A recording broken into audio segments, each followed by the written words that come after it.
그런데 이번에는 국민의힘 당원들만 대상으로 하기 때문에 예측력이 좀 높다고 볼 수 있겠죠.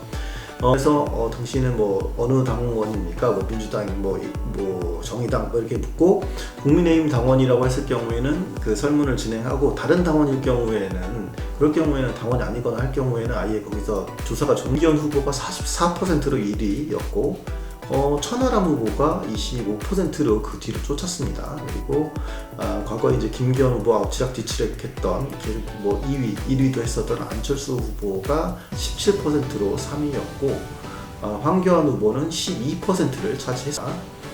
이 결과대로라면은 최종 결선 투표가 김기현 후보와 천하람 후보의 대결이 됩니다. 결선 투표를 가정한 양자 대결의 결과인데 김기현 후보가 모든 상대를 대상으로 과반을 하면서 당선되는 것으로 나타났습니다.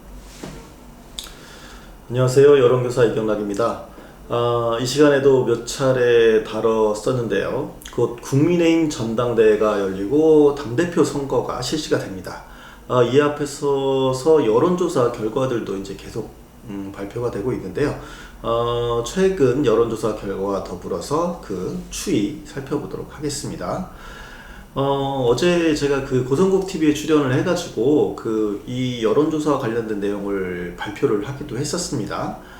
일단 이 내용을 간단하게 요약해서 말씀드리면 이 조사 같은 경우에 오늘 소개해드릴 조사 같은 경우에는 제가 객원연구위원으로 참여하고 있기도 한 그 한국여론평판연구소 코프라에서 실시한 여론조사인데요. 가장 큰 특징이 이제 이 조사는 국민의힘 당원들만 대상으로 한 조사라는 점입니다.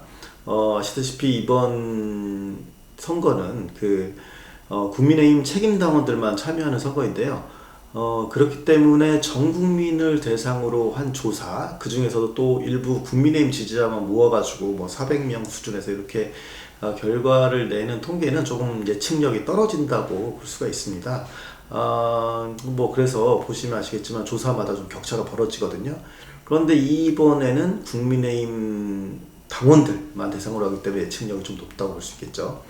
어쨌든 이 조사를 위해서 그동안 수집해온 국민의힘 당원에 대한 번호, 이게 이용이 됐습니다. 그래서 어떻게 그럼 그걸 모았냐? 그러니까 앞서서도 당원인지 여부를 묻는 조사들이 했었거든요. 그러니까 설문조사를 한 다음에 당원입니까? 아닙니까? 이렇게 물었는데 그 전화번호 리스트를 계속 이렇게 축적을 해놨습니다. 그래서 그걸 또 사용했고 추가적으로 또 ARS, RDD 방식의 그 질문을 통해서도 확보를 했습니다. 그러니까 어떻게 하냐면 첫 질문에서 당신은 뭐 어느 당원입니까? 뭐 민주당, 뭐 정의당 이렇게 묻고 국민의힘 당원이라고 했을 경우에는 그 설문을 진행하고 다른 당원일 경우에는 그럴 경우에는 당원이 아니거나 할 경우에는 아예 거기서 조사가 종료됩니다. 그래서 이제 당원들만 모았고요. 그렇게 수집된 국민의힘 당원 응답자 수가 1264명이었고 95% 신뢰 수준에서 오차 범위가 플러스 마이너스 2.8%포인트로 나타났습니다. 이제 앞으로 이제 그 내용들을 제가 발표된 결과들 말씀드릴 텐데, 요거에 대해서도 국민의힘 유권자의 인구 통계학적 특성을 반영을 했습니다. 일종의 이제 가중치, 림가중을 이제 부여를 했는데, 예를 들어서 호남 지역 같은 경우에는 원래 국민의 유권자 비율을 맞추면 27명이면 되는데 실제 응답을 다 받고 나니까 64명이었거든요. 그래서 이럴 때는 요거를 가중치를 좀 줄여서 0.4를 곱해서 비율을 조정했습니다. 근데 전체적으로 보니까 대체로 1에 가까운 가중치들이 많이 적용이 돼가지고 비교적 대표성을 가지고 있다 이렇게 볼 수가 있겠습니다. 그래서 당원의 지역별 분포, 나이, 성별 이런 것까지 다 고려한 어떻게 보면 이제까지 예측한 조사 중에서 가장 예측력이 높은 조사다 이렇게 볼 수가 있겠습니다.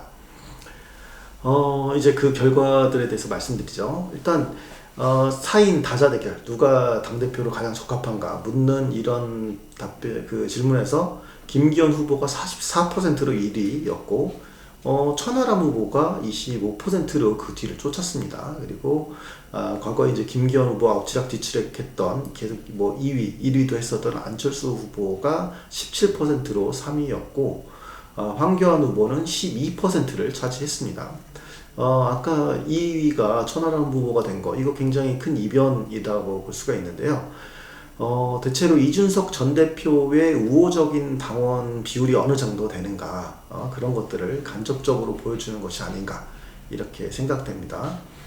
이 결과대로라면은, 최종 결선 투표가 김기현 후보와 천하람 후보의 대결이 됩니다. 그 자체만으로 매우 센세이션한 결과다, 이렇게 볼 수 있는데, 안 후보 입장에서는 이렇게 되면은 향후 대선 주자 가도에 있어서도 조금 타격이 있지 않을까 생각됩니다. 아마도 이제 선거운동 시작하면서 비윤의 이미지가 이제 안 후보보다도 천 후보 쪽으로 조금 더 강력하게 보인 것 아닌가, 강화됐다, 이렇게 좀 보여집니다. 특히 천하람 후보 같은 경우는 20, 30대 지지율이 굉장히 높습니다. 그래서 20대에서 36%, 30대에서 44%의 지지를 받았는데, 그 연령대에서는 천하람 후보가 1위입니다. 그렇게 나타났고, 그걸 봤을 때 국민의힘 20, 30대 당원들은 천하람을 가장 선호한다, 이렇게 볼 수 있는 부분입니다. 다만 윤 대통령의 국정수행을 부정적으로 평가한 응답자, 그러니까 이분들이 다 당원이긴 하지만 모두 긍정하는 건 아니거든요. 그래서 부정적으로 평가한 응답자 중에서 68%가 천 후보를, 그리고 20%가 안 후보를 지지하고 있어서 두 후보의 비윤, 색채가 좀 뚜렷하게 드러나고 있었습니다. 다음으로 결선 투표를 가정한 양자 대결의 결과인데, 김기현 후보가 모든 상대를 대상으로 과반을 하면서 당선되는 것으로 나타났습니다. 천 후보와 대결은 57대 38, 그리고 안 후보와 대결은 53대 40, 황 후보와 대결은 51대 37의 비율로 승리하는 것으로 나타났습니다. 현재 디데이가 열흘 정도 남아있는 상황에서 김기현 후보가 어쨌든 당선이 예측되는 상황입니다. 오차 범위에서도 한참 벗어나 있고요. 그렇습니다.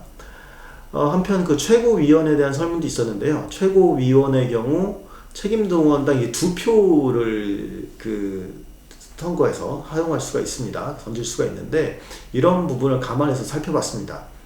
이 발표의 원자료를 보게 되면 이게 2표다 보니까 총 합이 200%로 되게 이렇게 좀 로데이터가 나와 있는데, 저는 요거를 다시 100%로 환산해서 말씀을 드리겠습니다. 아무튼 이 결과에 따르면 조수진 후보가 13.5%로 1위, 2위는 김병민, 허은하 후보였는데 12%, 그리고 4위는 김재원 후보로 11.5%의 지지를 받는 것으로 나타났습니다. 그리고 이어서 민영삼 후보가 11%, 김용태 후보가 10.5%, 그리고 태영호 후보가 7.5%, 정미경 후보가 7% 이렇게 나타났습니다. 의외로 없다거나 잘 모르겠다라고 대답한 당원들도 10% 정도로 꽤 높았습니다. 이제 그게 그날 가서 어떻게 움직일지 모른다는 거죠. 이 조사의 오차 범위를 생각할 때 이제 이 중에서 4명만이 돼야 되는데 6명의 상위 후보 간 차이는 거의 없다, 이렇게 봐도 무방합니다. 예, 통계적으로. 그래서 절대 우위가 없는 셈인데, 이 나중에 굉장히 그 박빙의 차로 결과가 나타날 것으로 예측이 됩니다. 다만 그 최고위원의 경우에 이른바 어느 계파의 표가 분산되지 않는가, 집중하는가, 이런 것들이 좀 재미있는 특징을 보이고 있습니다. 예를 들어서 이른바 이준석계로 불리는 허은하 후보에게 1순위 이렇게 투표를 한 당원들 중에서 58%가 김용태 후보도 같이 찍었고, 그리고 김용태 후보를 1순위로 뽑았던 그 투표한 사람들 중에서도 57%가 허은하 후보에게 2순위 표를 던졌거든요. 그러니까 대체로 뭉치고 있다는 거죠. 그런데 조수진 후보를 1순위로 투표한 응답자 같은 경우 그 2순위가 좀 분산됩니다. 김재원 21%, 태영호 19%, 민영삼 16% 이렇게 나타났고, 김병민 후보 역시 1순위로 선택한 응답자를 보면 2순위로 보면 조수진 후보 26%, 민영삼 후보 21%, 김재원 19% 이런 순서로 좀 분산돼서 나타났습니다.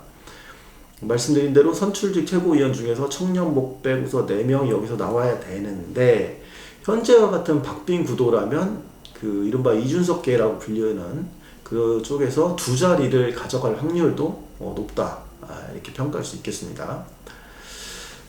선거와 관련된 여론조사는 일종의 결과 미리 보기 이런 역할을 하기도 합니다.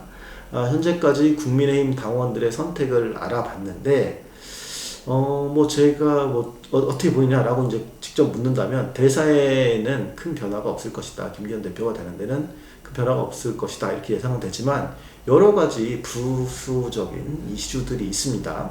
예를 들어서, 결선 투표를 가지 않기 위해서, 굉장히 응집 효과, 혹은 밴드웨건 효과, 이런 것들이 나타날 수도 있거든요. 그래서, 뭐, 괜히 결선 투표 가면은 모양새 빠지니까 차라리 뭐, 김기현 후보 몰아주자, 이런 의견이 나올 수가 있겠고, 그리고 또, 이른바 이준석 전 대표를 중심으로 한 세력이 과연 어느 정도의 득표를 가져갈 것인가, 이런 것들, 그래서 영향력을 증명할 것인가, 이것도 일종의 관전 포인트라고 볼 수가 있겠습니다.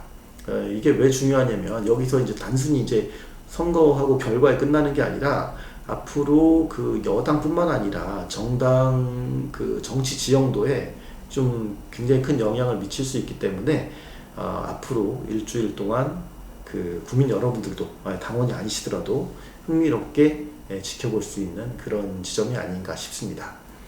네, 오늘 여론조사 여기서 마치도록 하겠고요. 댓글 그리고 구독, 알람 부탁드리도록 하겠습니다. 감사합니다.